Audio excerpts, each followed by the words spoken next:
ஆக்க இலக்கிய கர்த்தா வைத்திய கலாநிதி முருகன், திரை மற்றும் இலக்கிய விமர்சகர். நாங்கள் எப்பொழுதுமே பெயர் பெற்றவர்களுடைய அல்லது பெயர் தங்க அணிய தமிழ் தேசிய பசுமை இயக்கத்தின் சூழல் தேசிய பாடல்களுக்கு பயன்படுத்தப்படுகின்றது.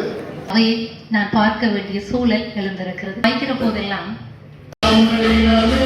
முதற்கண் இந்த வேர்முகங்கள் என்கின்ற நூலுக்கு என்னை தலைமையேற்குமாறு பணித்த ஐங்கரநேசன் அவர்களுக்கும் திரு மதுசூதனன் அவர்களுக்கும் நான் என்னுடைய நன்றியை முதற்கண் தெரிவித்துக் கொள்கிறேன். என்னுடைய வாழ்க்கை வெவ்வேறு வகையான திருப்பங்களை அவ்வப்போதெல்லாம் சந்தித்திருக்கின்றது. நான் ஆசிரியனாக வருவேன் என்று சொல்லி ஒருபோதும் நினைத்ததில்லை. என்னுடைய குடும்ப சூழல் ஏதாவது ஒரு தொழிலை செய்ய வேண்டும் என்ற நிர்பந்தத்தை எனக்கு ஏற்படுத்தியது. தனியார் கல்வி நிறுவனங்களுக்கு பணம் கட்ட முடியாத ஒரு குடும்ப சூழ்நிலையில் ஏன் நானே ஒரு ஆசிரியனாக வரக்கூடாது என்கின்ற முயற்சி தான் என்னை யூனிவர்சல் என்கின்ற ஒரு கல்வி நிறுவனத்தை தொடங்க வைத்தது.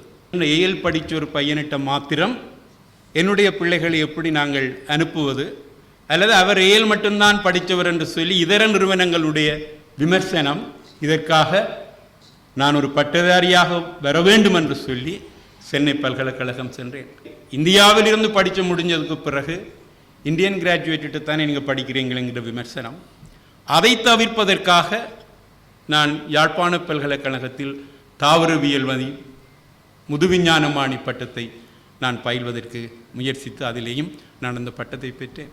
இற்றை வரைக்கும் என்னிடம் படித்த பல்லாயிரக்கணக்கான மாணவர்கள் தான் வெளிநாடுகளில் இருந்தாலும் சரி, இங்கிருந்தாலும் சரி, இங்கே இருக்கக்கூடிய ஊடக அமையத்தினுடைய தலைவராக இருக்கிறார் செல்வம், அவர்கள் செல்வகுமார், ஆஸ்திரேலியாவில் இருந்த என்னுடைய மாணவர் வந்திருக்கின்றார் முகுந்தாஸ், இவர்களுடைய பலம்தான், அந்த ஆசிரிய பணிக்கு எனக்கு கிடைத்த அந்த வெகுமதி தான் இற்ற வரைக்கும் என்னை இயக்கிக் கொண்டிருக்கின்றது.